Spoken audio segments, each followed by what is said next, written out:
Well, hi there, everyone. This is Scott Nicholson, and welcome to DD153 Pre-Production for Games, the first video.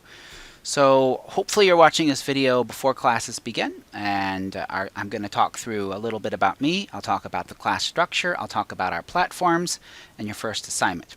And the hope is that you'll watch this video before our first day of class, so that when we meet in Discord on our first day of class, if you have questions, you can ask me those questions. But I won't be redoing this content in that format. In the Discord space, we're just going to be chatting and taking questions and having some group work and things like that. But on with who I am. For those of you that I know, we have students in this class for whom this is their first year, and we have some students that are senior students. So if you're a senior student, you're going to know these next few things about me. But if you're a first year student, hello there. This is who I am. So I am the professor who founded and is in charge of the game design development program at Laurier, and so I also run the BGNlab, Brantford Games Network, and that's the lab that we run our programs out of. So if you've seen things where we've made games for museums or for Red Bull or things like that, that happens in the BGNlab. All of that takes place there in Grand River Hall, and so we have a lounge space and a lab space there, and our offices are there. And so that's the hub. Now for this year, we are replicating that space over in Discord, which I'll talk about a little bit later. So we still have that community hub space where we're all hanging out and engaging with each other. So a little bit about me and my gaming background. So this was my first gaming console, the Sears Super Pong 4, which had 4 different games on it. You know, it had Pong, boop, boop, boop, and it had basketball, boop, boop, boop, except in basketball, you had a wall you're trying to shoot the ball over. You get the idea. But throughout the years, I've had all the major consoles, so the Atari 2600 was what I spent a lot of time with as a kid, onto the NES, the PlayStation, the Sega. I had a Commodore 128, I had an Amiga computer before moving into PCs for PC gaming, Xbox and PlayStation, and I spent my weekends in a small town. I grew up in Oklahoma, and there was a roller skating rink, and I spent my Friday nights there, where they had a variety of stand-up arcade games, and most of my money that I got for working on the farm, my allowance would go into those arcade games every week, 1 quarter at a time. So I still have a love in my heart for the old-fashioned arcades, although now they've basically become kiddie casinos, where you spend your money to try and get tickets, to try and get prizes. The video games, sadly, have faded away for our home spaces. But most of my design work has been within analog games and live action games, and that's a choice I've made. One of the things you're going to find as you get into the games industry is that you're going to find the thing that you are doing for work, it's hard to find pleasure in. And so I've found over the years, if something I'm getting rewarded for, it's hard for me to enjoy. And we'll talk about that when we talk about motivation later on in this degree. So I made a choice, and I said, all right, I'm going to focus on making board games and live action games, and I'm going to focus on playing digital games. And that's how I have that separation for myself. This was my first published game, and so I was one of the authors on Cthulhu Live, and so this was a live-action role-playing game system published in the 1990s, and I was one of the authors. I got involved because I had been heavily involved in live-action role-playing through college. During that time, I was involved with a LARP is live action role playing, a LARPing system where you had padded weapons and you went out in the woods with costumes and you beat each other up. I wanted to make a combat system that was more accessible to people. So I made a combat system that was live action, but was more available to people who didn't spend all their time practicing swinging swords. So it still had some intensity of moving around a space, but then you would use cards to work through the combat. Cthulhu Live said, yeah, we like that idea. Can we license your combat system? And so the combat system in here was the one that I created for that. Throughout the years, I've dabbled in a lot of things. I was involved with Magic when it started. So I actually worked for Wizards as a network representative, which means I was on the Sierra network, which was before the web. You had the internet being tapped through things like America Online and CompuServe. The Sierra network was one of those networks run by a company named Sierra that made other computer games. I was on there, and I saw that through the Usenet, which was basically Reddit before the web, without so many jerks, the they had posted, Wizards said, hey, we're looking for people that are on these networks. You'd be answering rules questions for us. So I worked through Wizards as a net rep then for several years. I got involved with EverQuest when it first came out, which was the first big MMO, and then moved on to World of Warcraft when it came out. I've played WoW on and off, more off than on in recent years, although I did make a dip back into WoW Classic to play it for a little while till I said, yeah, this is a lot of grinding. I did the first board game video series on YouTube, Board Games with Scott. Started in 2005. Think about that. So I was a YouTuber from 2005 to 2010. So for 5 years, I talked about board games. And that led to a lot of other things for me. But yeah, I was the one that started the format that you may have seen today, done by Tabletop and other formats where they talk through board games. I was the first one that did that. I was involved with a podcast on board games that we did, where we talk through board games. That podcast is still running, although I'm not a regular voice on it anymore. At that time, I was a professor at Syracuse University. I was there for 15 years, and during that time, I'm a former librarian. That's where my background comes from. So my first degree is math and computer science. I did work as a programmer for a while, and I decided I didn't want my hobby to be my job. We'll think about that later. So I went on and got my library degree and became a librarian, and then went on and got my PhD and became a professor, where I taught other people who wanted to become librarians about how to do that. And I started studying games in libraries in 2007. And so that's when I started to take my hobby of games and bring it into my study of games. So I had the library game lab, and we were looking at gaming and how libraries were using gaming, and that led me to my first book called Everyone Plays at the Library. Also, about that time, in late 2009, I think, came Tulip Mania. Tulip Mania 1637, this was my first published board game. So this was a recreational board game, but it was inspired when I was at the Tulip Museum in Amsterdam, and I saw about the bubble market that happened in 1637. It was the first big bubble market, and I said, well, this is interesting. There's no games about this. I'm going to make one.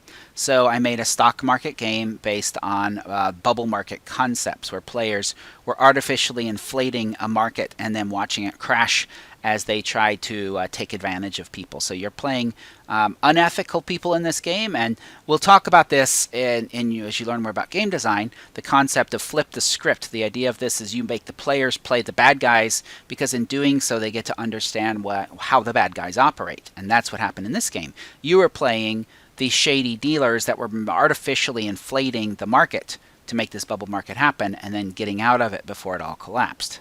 So that was my first game. I went off in 2012 to MIT as a visiting professor. I was invited there, and that came out of my Board Games with Scott. So MIT saw what I did with Board Games with Scott. They said, hey, we are now creating this games degree. We'd really like to work with someone who knows board games, because we want to make the first year of our work at MIT for our MIT students in the board game world. So we'd like to invite you to join us. So I had a sabbatical from Syracuse and lived in the dorms, which you can see. I lived in that dorm, which looks like it's not quite complete. It was a very weird place with concrete walls and things like that. So that's where I made a lot of contacts. I lived there in Boston for the year, and being involved in the MIT world.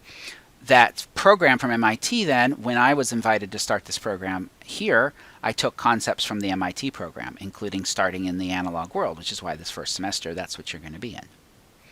I then created I came back and changed my game lab into Because Play Matters, because I knew I didn't want to just focus on libraries anymore. I wanted to focus on creating transformative games and play for informal learning environments. And that was really my passion, is taking libraries, museums, spaces where you learn, and creating games and play for those. I then went into my second board game, and this is Going, Going, Gone. This is my second published board game, published by Stronghold Games. And so this game was an auction game. So what I was frustrated by is I see auction games and they would be boring. People would bid slowly. They would think about what to do. I'm like, this isn't how auctions happen. I wanted to capture how crazy people get with auctions. And so that was the idea behind Going, Going, Gone. And in this game, in each round of the game, there are 5 simultaneous auctions that all are carried out in 10 seconds. And what happens during an auction is people toss their cubes, which represent their own currency, into these little buckets in 10 seconds while one person counts from 10 to 1. When they run out of their count, they put this paddle down to close off the auction, and then whoever got the most cubes into each of the containers wins the auction. And you're trying to collect sets of items. You're trying to collect things from the same country or things of the same type. So it was designed to be a game that looked fun to play. I had libraries in mind because you would see this going on. You'd be like, hey, that looks interesting. I wanted a game that you could watch being played and get it. Because so many games you watch people are sitting around and they all just look like they're constipated and having a bad time. And that's not good. So I wanted a tabletop game which looked fun and you understood what was going on from just watching the gameplay. So those are my design goals with going on. What I'm playing right now, right now I've actually gone back into Skyrim. So I played Skyrim when it first came out and then put it away. And I now am playing it with mods. I'm playing it with the DLC. I didn't play it with any of that stuff. And so I'm exploring Skyrim again, and I'm enjoying that exploration. And then the other thing I'm playing quite a bit of is a Board Game Arena. So you see that on the other side there. Board Game Arena is a space to play a lot of board games online. And so it makes it very easy for you to play the game, to talk to other people as you're playing the game. The rules are facilitated by Board Game Arena. The way they work is you can play about half the games on their site for free, and then about half the games you have to be a paying member of the site in order to play. That's the way they're making their money. There also is Tabletop Simulator, which you may have seen emails about. So this is a tool that lets you access tens of thousands of board games, many of them illegally, because what has happened is people have taken the game, scanned in all the parts, and put it up there for people to download and play with. The big difference between Tabletop Simulator and Board Game Arena is that Tabletop Simulator does not enforce rules for the game. It's just like you have all the parts out in front of you, and you are able to move things around and pick up cards and move cards around, but you have to facilitate everything. So if I want to play a card, I have to move the card out, I have to flip it over, I have to do every step, as compared to Board Game Arena, which functions more like a traditional app. It takes care of the rules for you. So it's much easier to play the games than Board Game Arena, but the selection is much greater out on Tabletop Simulator. The other thing about Tabletop Simulator is if you have an interest in making games, Tabletop Simulator makes it very easy for you to upload your own images and make your own game, and it's something that you may be exploring in DD152 or our capstone class. But the big thing that I do in my life, or did in my life, are escape rooms. Escape rooms was something I ran into first when I was in Singapore. In 2014, I saw them and had never seen them before. I said, well, that's interesting, and I had a chance to play one. Looking back, it was a really awful escape room. But it helped me. I made that connection between escape rooms, live action games, and the possibility of learning down the road, introducing learning games and things like that. And so I really got involved. I was the first one to do an international study of escape rooms, which I published, and that got me involved. I now run the Escape Room Enthusiasts Facebook group, which has 20,000 members. So I run that group. That's interesting. My focus now with escape rooms is on education, and so I am putting out a book in January. I've been working on it all summer. It's now in the final publishing stages. I've co-written a book on making escape games for classrooms, and so that's about a 200-page book on how to do these kind of things for classrooms. But you'll see a lot about what's going on with escape rooms. I am teaching an escape room class next semester. It's going to be a virtual escape room class because the world of escape rooms has changed dramatically with the pandemic, and so companies have gone online with a lot of different formats. And so during that escape room class, you're going to be making an escape room in a virtual format so that you can explore ways to do escape room concepts in different non-traditional settings. That led me to work with Red Bull, and so we were invited in 2017 and 2019 to design the escape rooms for the Red Bull Escape Room World Championships. And so we made the puzzles challenges. We made them all in Brantford with Laurier students. We shipped them off to Red Bull. Red Bull built them up into these sets, and now you can go online and you can actually watch the videos from the 2017. You can watch me in the Game Master Room in 2019. And so that's a very different take on escape rooms. I also got involved with Breakout EDU. So Breakout EDU is a space for classrooms to use escape boxes in their rooms. So rather than have a room you're trying to get out of, instead with Breakout EDU, you have a series of locks you're trying to unlock to get into a locked box. This is really where my focus is now in these kind of things because they're more accessible to classrooms. But I have had some moments in the press that were interesting. So Red Bull has a men's fashion magazine, the Red Bulletin. So there I am looking all macho as gaming's mad scientist. And so that was a glossy magazine. And then you may have seen on YouTube, I don't know if you've heard of Mark Rober. Mark came to our lab, that's our game lab there in Brantford, and spent a day with me learning about escape rooms. And so I talked through how to beat escape rooms with him and his team and all that stuff. So you can watch me and see our space right there on Mark Rober. I think it has millions and millions and millions of views at this point. So that's pretty interesting. If you want to keep up with what I'm doing on social media, I'm pretty active on Twitter and Facebook. So Twitter at @snicholson, Facebook at professor.scott.nicholson. I do have an Instagram at Prof. Scott Nicholson. And what I'm doing with that, and what I'm really doing with my social media, the thing you're going to see the most of is when the pandemic started. So one thing I've done in the past is I've been a face painter. And that was something I used to do as part of the O Week, is I would do face painting for our new students.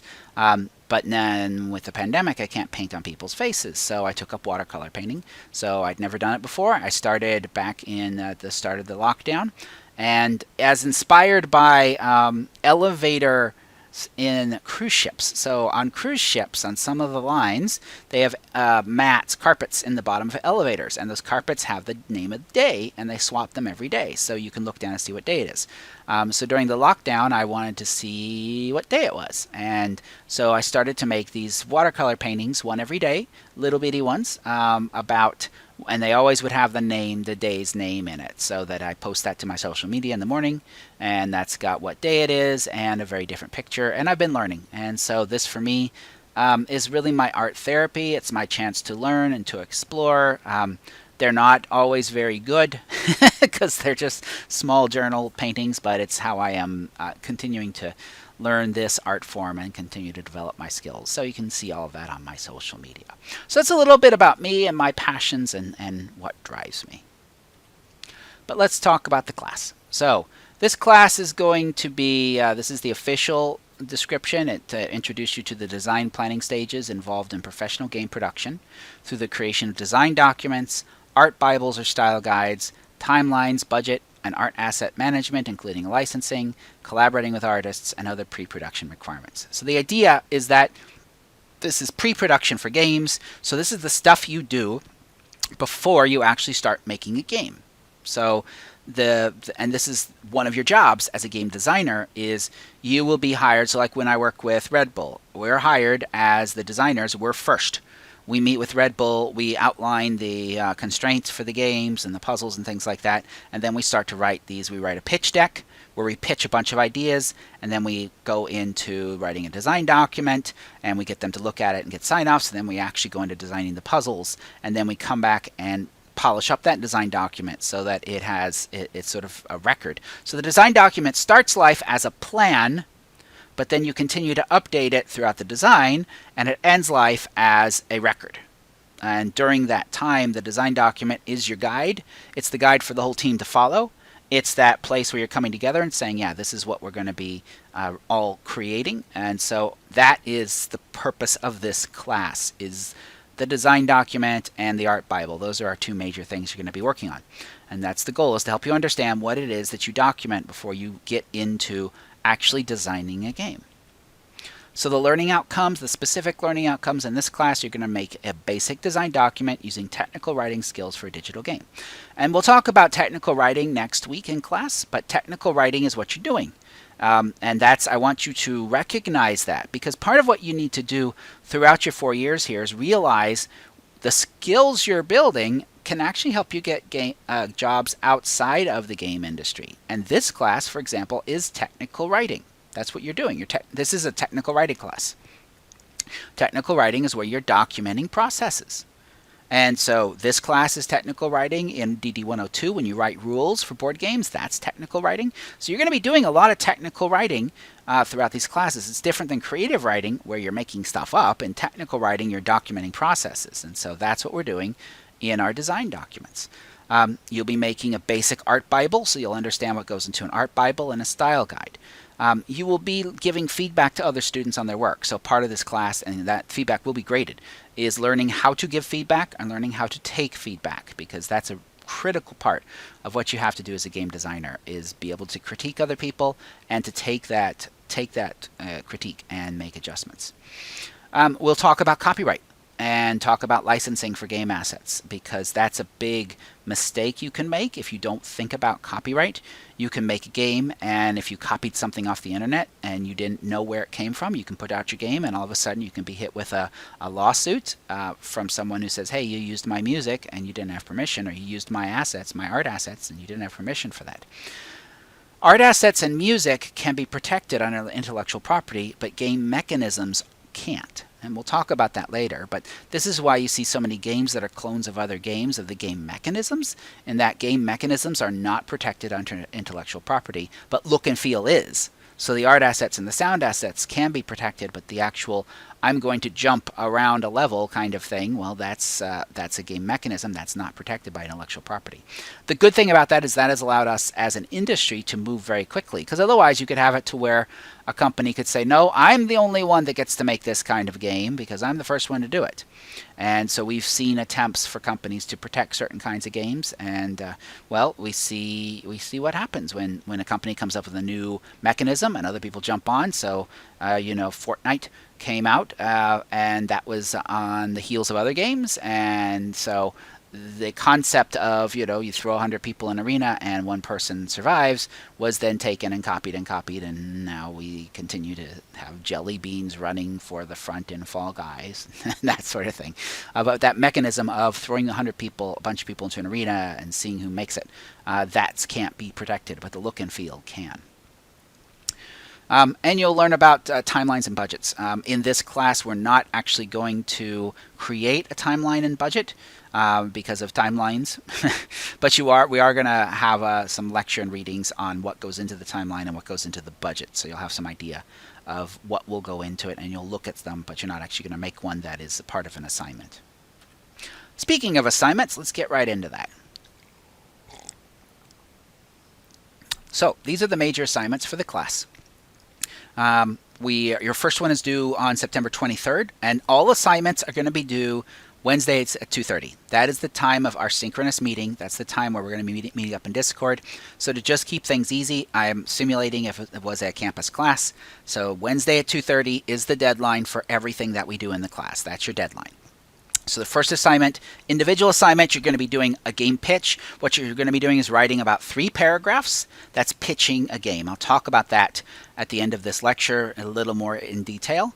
Then we're going to move into the next, that's September 23rd. Then we're going to move into the next biggest assignment, which is your design document. That's going to be a massive document that you're going to be writing out. And I've given you a template, so you're really just filling out a template. But that's going to be a significant chunk of work. That's due the end of October. That's 40% of your grade. The Art Bible is going to be our final big writing assignment. That's due 20% of your grade. As with the design document, you're going to see part of that as a template that you're going to fill out. You're going to be doing peer reviews. So you're going to do 2 peer reviews of design documents, and you're going to be doing 2 peer reviews of Art Bibles. Those are going to go back to the students, and those are going to be graded. And then participation, showing up at the Discord meeting, engaging with other students, that's going to be that 15%. If there's any other small activities along the way, that will fall into that class participation bucket. That's the bucket I use for things that aren't on this list that I have you do, little things, but that's what that participation is. Now the way we're going to be doing our 2 big assignments, the design document and the Art Bible, is, you see there's 2 due dates. The way that's going to work is October 28th for the design document is where you're going to bring your design document to Discord. You're then going to be put in small groups, and you're going to be sharing your design document with other members of your group. That's going to take us to the peer review assignment. So over the next week, between October 28th and November 4th, you're going to be doing a peer review of 2 of the design documents from your group. And then when we come back to class on November 4th, you're going to give those back and talk about the assignments. You're going to present feedback to the students. Then you'll get your feedback. You'll then have 1 week until November 11th to finalize your design document and submit that to me. And then we'll go through the same process with the Art Bible. You'll bring the Art Bible on the 25th to Discord. You'll share it. Everyone will have a week to read 2 of them and bring feedback to those students. I'll grade the feedback, and then you will have a week to update your art Bible, and then you'll submit that art Bible to me. So for both of those biggest assignments, that's the structure. So it's going to be really a 3-class. You bring it to class on 1 week, you bring feedback on 2 of the other people in your feedback group for the next week, and then you submit it to me the week after. Now let's talk about groups. So I've decided what to do with this is for the 2 large projects, the design document and the art Bible, you could choose to do this in a group of 1, 2, or 3. It's up to you. Because we're going to be, if we were in person, I would have you do it in groups. But because we're online distributed across different time zones, I did not want to force groups onto you. So you get to pick whether you want to work with anyone or not. Your game pitch that's due next week is an individual assignment. And what I'm going to be doing on the 23rd is give you a chance to find other people that pick the same game you did, so you can decide if you want to set up groups with them. So I'm going to give you an opportunity in class and a mechanism to find other people that want groups to work with other people, but you don't have to have them. You can work on your own. I will have a higher grading standard for the more people you have in your group. So if you have a 3-person group, you will have to do a better job to receive a higher grade than if you are by yourself, because I knew there are 3 people working on the project. And so I'm going to take that into account. You do not have to stay with the same group between the 2 large assignments. So if you do the design document assignment and you find you don't want to be with that group anymore, you can change, and for the art Bible you can go on your own. Vice versa is true as well. If you do the design document by yourself and you decide for the art Bible that you've now met some people and you want to work with them, you can do a group for the art Bible. So for each of those design document and art Bible assignments, you can be by yourself or with up to 2 people, and they do not have to be the same between the 2 projects. The other 3 items, the game pitch, the feedback that you're doing, the peer reviews, and class participation, that is all individual. So that's the structure of the class and where all of your points come from. Now, the class platforms, there's going to be 2 different platforms for the class, and we're doing this because different platforms are better for different aspects of the class. My Learning Space is going to be the home for the asynchronous content in the class. Asynchronous means it's content that you access on your own time, not on a time we set. So you will find, this is where you're going to find lectures very much like this one on the content for the week. So there's about, you're watching about 2 videos a week, and the videos run 20 to 45 minutes based on the content. So you're going to be watching 2 of those each week. There'll be readings. The readings may be ones I give you, or they may be from chapters in the book. If you look in the syllabus, the book for this class is the same book you're using in DD101 and in DD102 and in DD261. Our goal was to use one book for quite a few of the classes. So it's that same video game design book that you will have for these other classes. So I know that the bookstore, they said it was out of print right now. They just put out a new edition. The bookstore doesn't have it, but it is available online. You can also get the e-version online and then access it that way. But you'll be reading from that book in a variety of our classes, so you will want to get that book.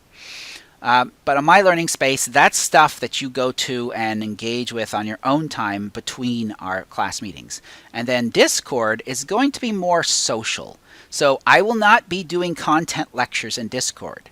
You can't just come to the Discord to get the class. You have to do the asynchronous stuff as well. So the asynchronous stuff is going to be where all the content is delivered. In Discord will be more casual. It'll be a place for me to take questions. It'll be where I'm going to put you in groups, and you're going to be doing some group talks and group discussions and things like that. This is where you're going to be reading other people's papers, giving them feedback. But the idea of Discord is it's going to be more of a place where you have a chance to meet each other at the same time. It's also where I'm going to be taking your attendance in Discord. So 2 things you've got to do. You've got to both do the asynchronous stuff and the synchronous stuff. I will say your participation in My Learning Space is tracked. I can see what you're looking at. So if you aren't looking at the content there, I will know, and you will see it affect your participation grade. So it tells me what you've done and who's done things and who hasn't done things. So I just want to be above board that everything you're doing in My Learning Space, what you look at, how long you look at it, is all tracked under the system there. That's all information that's in there. So don't think that you can say, oh yeah, I watched the videos, because I'll know. So I just want you to be aware of that. All right, My Learning Space. So I'm going to talk about a few of the places in My Learning Space that you're going to be visiting that are important.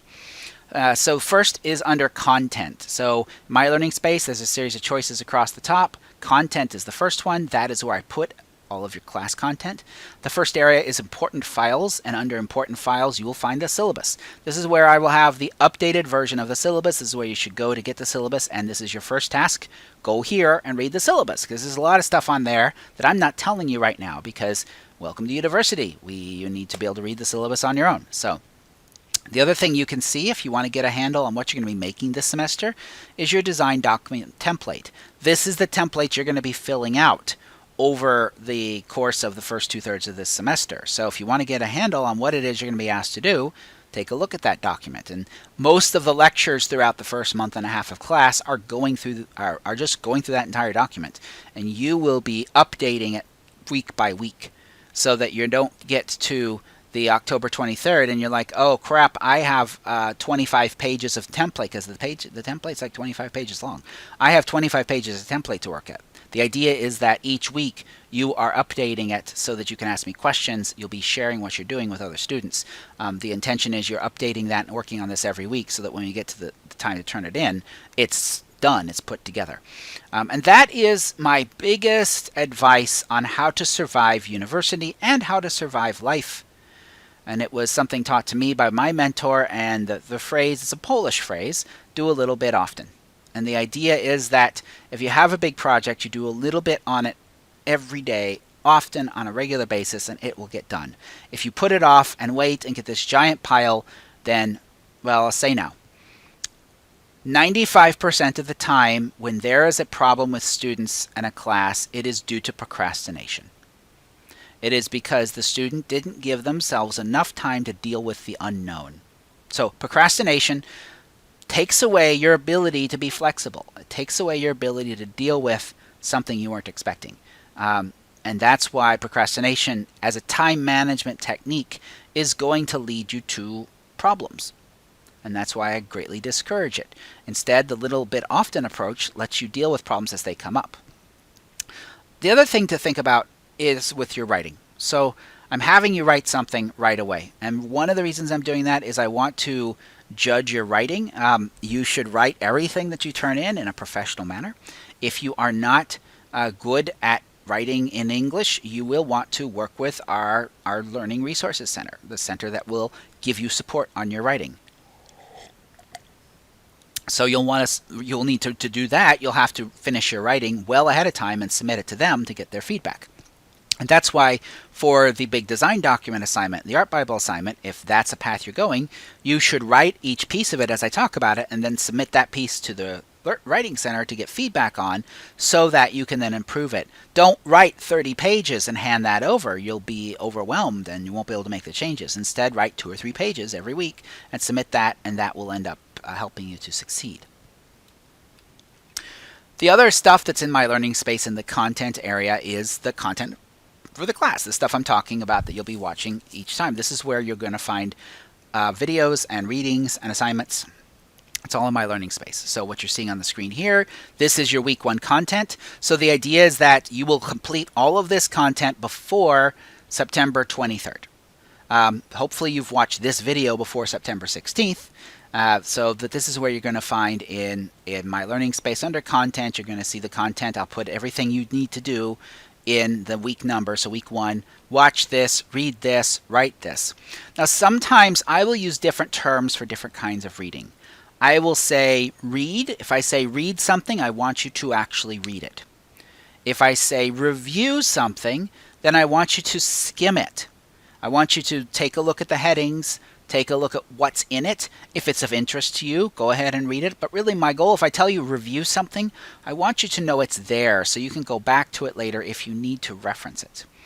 Or I'll say something is optional. If it's optional, it is up to you. If you want to read it, it will be of interest. It's something that may be of interest to you based on what sort of game space you want to go into, what sort of game design you want to end up doing. I'll call that optional. So if I say read, you need to read it. If I say review, you need to skim it. If I say optional, it's up to you whether you want to look at it or not. And then you're going to have like write, that's going to be your Dropbox, that's going to be your first big assignment. And so This will be in the content area every week of class, and it will appear week by week. You'll see new content will appear. I'll always try to put the next week's content out. So right now you've got week 1 and week 2 available to you if you want to see what's and go on and do stuff for week 2. That's my intention, is to always be pushing 1 week out on that. Discussions. So there are discussion forums in My Learning Space under the discussions topic. We're not going to be using the discussions heavily in this class. We're going to be focusing more on that Discord, the synchronous communication. That said, there will always be at least one discussion question in weekly discussions. That is optional for you to participate in if you would like. If the topic is interesting to you, I'll always put 1 or more questions there of things that might get you thinking about the content in a different way. So it's an optional area, but it's a place for you to explore a little bit more. This is a case where if we were in class, I might actually have us talk about the discussion questions. Another thing that will happen is if something interesting comes out of a weekly Discord, I may then follow up and put a discussion question to continue that discussion in weekly discussions, because I don't want to spend a lot of time in Discord getting caught up in discussions with an entire classroom of people. It doesn't work well that way. So I may say, all right, we're going to move that discussion over to My Learning Space, in which case you will see that question appear in the weekly discussions area. The other thing that's there is the important announcements and questions to the professor forum, and this one is important. There's a class announcements forum in there, and I will put, that's an announcements area, I will put things that are important there. So anytime you see something new appear in class announcements, you need to read it, because it's going to be an announcement. It is my official announcement thread for the class. So keep an eye on the discussions class announcements thread. When something new appears there, that is important to read. The second is questions to the professor. So if we were in class and you would raise your hand and ask a question, that's a place to post that question in questions to the professor. Don't post things there that are just for you or things that are private. If you have private things, I want you to send me an email about it, and I'll show you later where you find email in My Learning Space. But if it's a question that other students would also benefit from the answer to, post it in questions to the professor. And then if you have a question, before you ask it, go visit questions to the professor to see if someone else has already asked that question, because many times that's what will happen. Someone may have already asked the question and I've answered it there, so you can get your answer right away. You don't have to wait for me to answer it. Dropbox. Dropbox is where you're going to be submitting your assignments, with one exception. So in the Dropbox area, you will find right now there's a place for you to submit your game pitch letter. So you will start by going in there and selecting the game pitch letter assignment.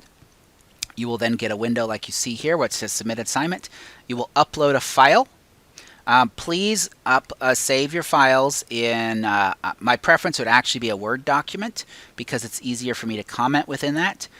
You can do it as a PDF, or you could do it as a text file. That would be okay for this one, but for your design document, you don't want to do a text file because there's going to be a lot of formatting and images and things like that. But a Word document tends to work out the best for me to comment within.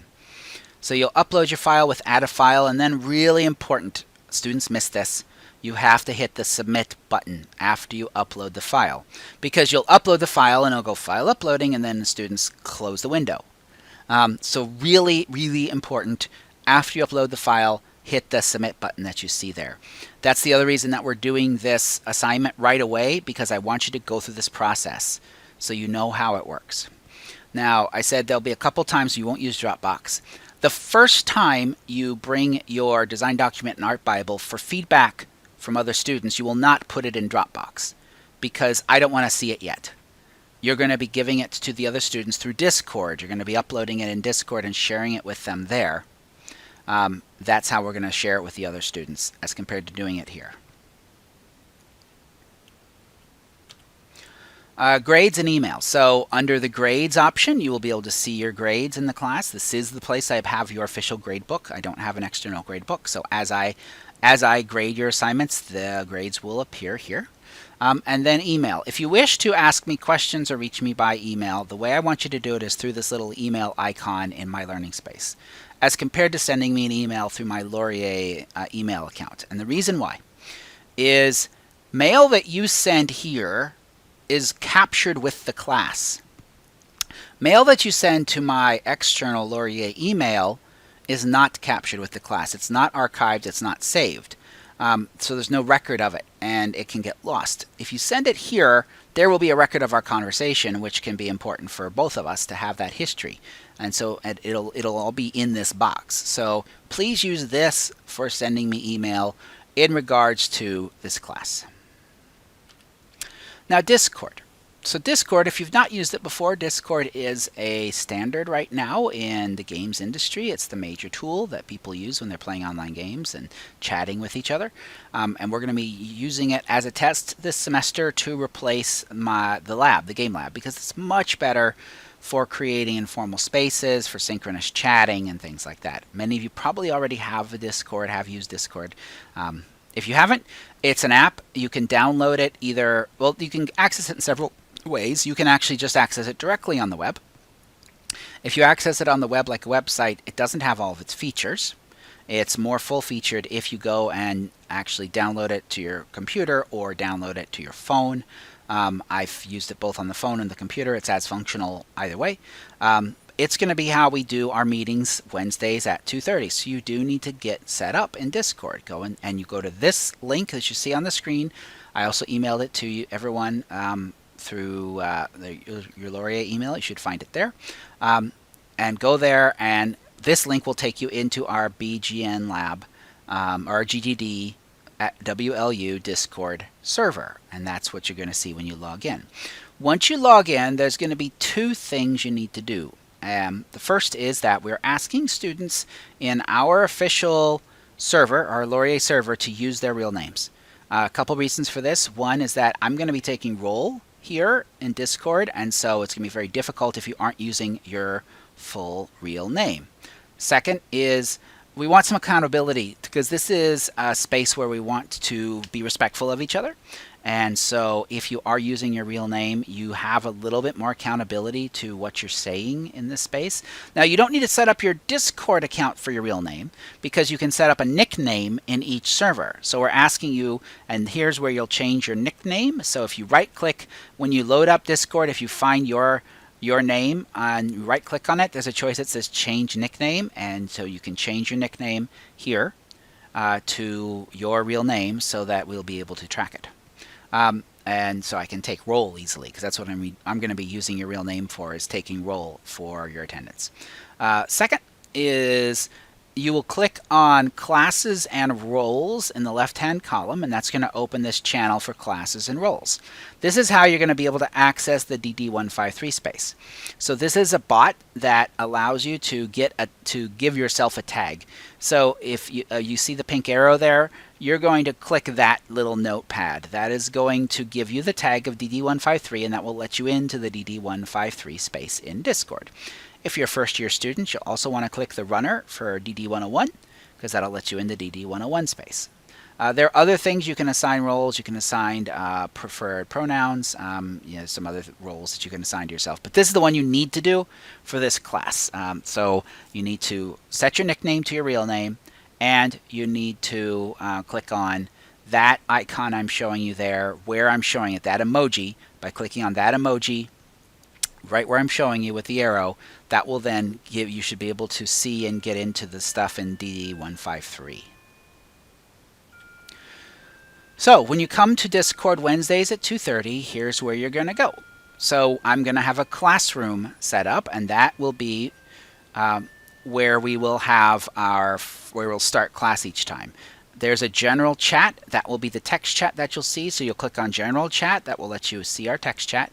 You'll click on classroom. You will then join the classroom audio channel. You may choose to share your video. I would encourage you to do so, but you don't have to. I'm not going to be requiring it. But if it is nice to, this is going to be the one chance we have to kind of feel like we're in a classroom together. So that's, sharing your video is a way to do that. And so I will encourage you to share video, but it's not required. So you'll come into the classroom, and I will be sharing my video. I will be talking to you. I will start class in an informal way, taking questions from people, and then I will have breakout rooms set up each week of class. There'll be different breakout rooms, but the second part of class will be to go into a smaller room and talk with a few students. That will be the how we're going to deliver feedback to each other, but there'll be different group type activities that we'll be doing on a week by week basis. And then we have Scott's office. So what we'll be doing is the last part of each Discord week, we'll be doing something in small groups. I may be moving group to group just to check on the groups and see how they're doing. After I have checked on the groups, I will go into Scott's office. So if you need me, either if you need help for the group, come to Scott's office, or after it's done, this is how I'm going to do my office hours. So after you've finished working with your small group, you can leave. If you have questions or you want to meet with me, I will be hanging out in Scott's office, so you can come there and chat with me about whatever. And that's how I'll be doing my office hours there through Discord after our main class. Now, how long is it going to take, the 2:30 class? I don't expect it'll be more than an hour. It may be much less. It'll be different week by week. But as I said, some of it will be triggered by how many questions there are, because that's going to be how it's going to start, is question and answer about what's been going on in the class. I'm not going to be lecturing here, so don't come in expecting a lecture. The lectures you're going to watch on your own time. This is really Q&A, casual chat, and then some kind of small group work. But this is also where I will be taking your attendance for your participation grade, so it is important that you come here. But I don't expect it's not going to be a full 3-hour class at this time. Now, let's talk about your first assignment. So throughout this class, you're going to be making a design document. Now, when I first came up with the class, my thought was that you would be developing your own game and making a design document about your own game ideas. But then I realized, well, wait, especially for those of you that are in your first year, you've had no classes on how to make a game yet. That's going to be overwhelming. That's too much to ask for you to both figure out how to make the game and how to document the game. Because the first purpose of this class is how to document the game. So what you're going to do is you are going to, instead of making up a game, you're going to be using an existing game. Now, the sort of games we're going to have you use are the sort of games we focus on in this program. These are games that are focused on positive values, that are not focused around killing or colonizing or capturing, but instead are focused on exploring or nurturing. These are games for good, games that that are based on strong positive values. I've given you a list of games to choose from. So if you have already played one of these games, you can use it. If you have not, these are all really interesting, engaging games. Pick one. Now, you don't have to actually play the game. So you're like, well, Scott, I don't, because most of these games do require you to buy them. And you can think of this as one of your required textbooks is buying one of these games. You're going to spend the whole semester on this one game. So whichever it is, this is an investment for the next 3 months you're going to be engaging with.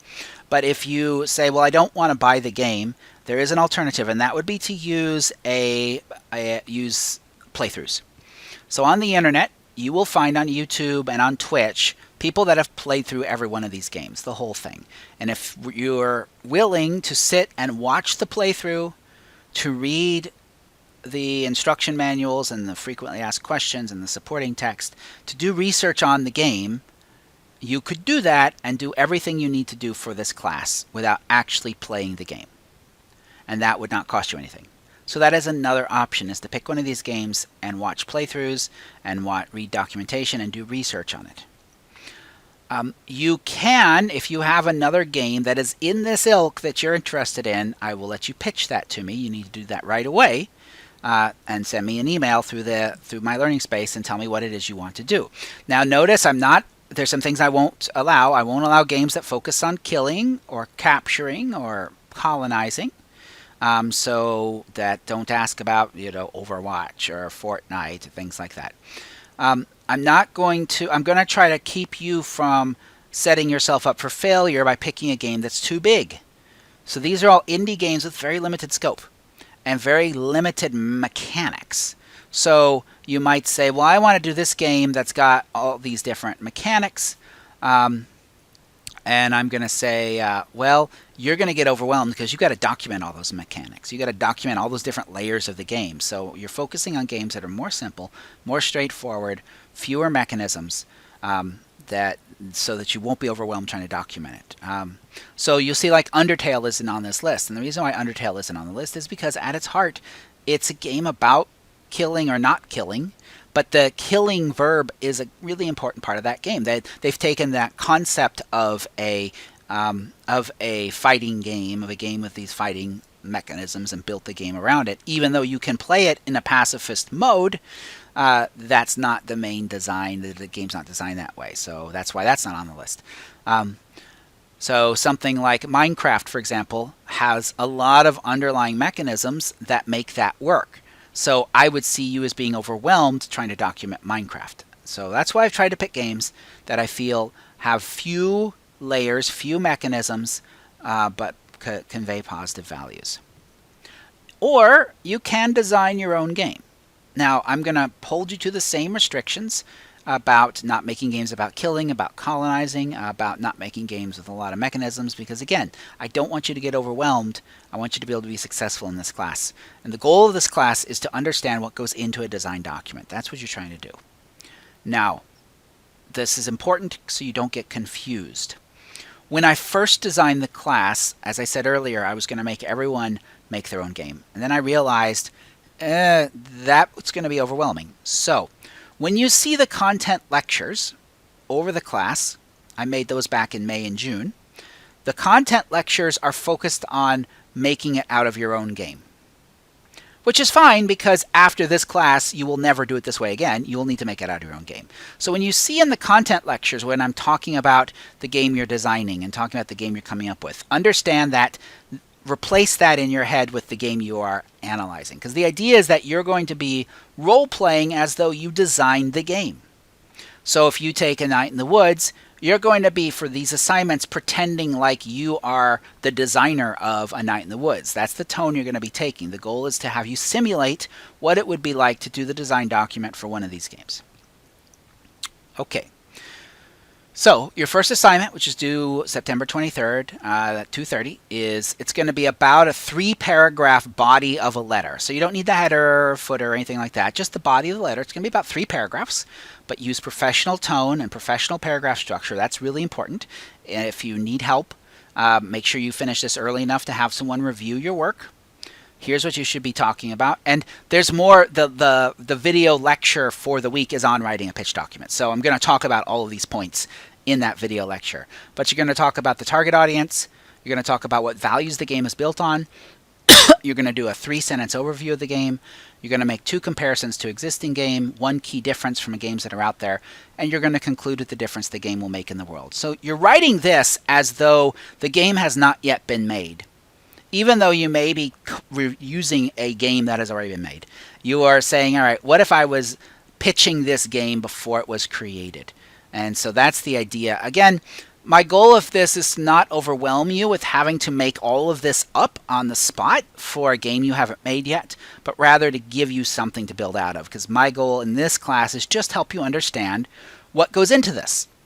What's the structure of these pitch documents? And you don't have to make a game from scratch to learn what the structure is of these documents. So that's going to be your first assignment, and that's due on Wednesday, September 23rd. This is an individual assignment, so you will be doing this by yourself. Even if it's your intention to work with a group for the big assignments, this one I want you to do by yourself.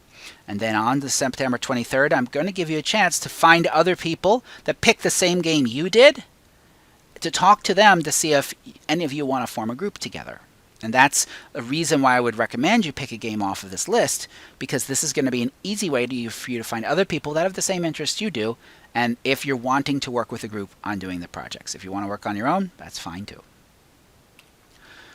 Other things you'll be doing over between now and that first week class, so I read the syllabus, that's going to be important, and then you're going to go through the pitching a game, the watching the content video, which is different than this one.